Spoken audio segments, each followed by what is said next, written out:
विदेश मंत्री एस जयशंकर ने मंगलवार को कहा कि इजरायल और ईरान के बीच तनाव वैश्विक स्तर पर चिंता का विषय है। उन्होंने कहा कि दुनिया के किसी भी दो देशों के बीच तनाव वैश्विक संकट का कारण बन सकता है।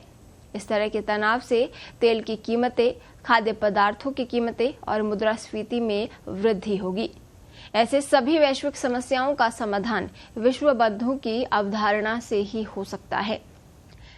Institute of company secretaries of India यानी ICSI द्वारा आयोजित विश्व बंधु भारत नामक एक सत्र को जयशंकर संबोधित कर रहे थे।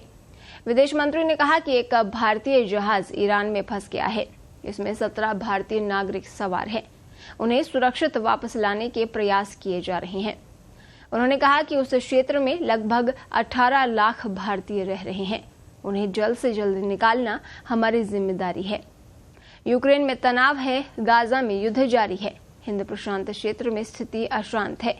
करीब 20 देश ऐसे हैं जो एक दूसरे से बात नहीं करते। इन चुनौतियों का सामना करने के लिए एक परिपक्व नेतृत्व की जरूरत है। उन्होंने कहा कि इस स्थिति में एक तरफा दृष्टिकोण मदद नहीं करेगा। यहाँ तक कि संयुक्त राष्ट्र भी इस संबंध में बहुत कुछ नहीं करता है। हालांकि भारत ने ग्लोबल साउथ में अपनी आवाज उठाई है। हमने अपनी G20 अध्यक्षता के माध्यम से दुनिया का ध्यान आकर्षित किया है।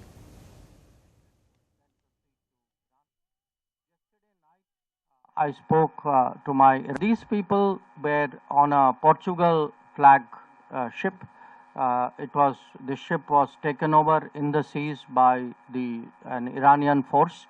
The ship was directed to then proceed to Iran. Yesterday night, I spoke to my Iranian counterpart.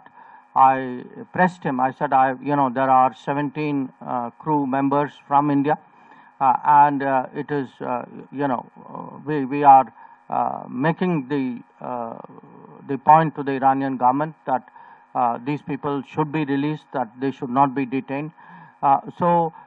I understand, and after that there have been some follow-up conversations between our embassy and the Iranian authorities.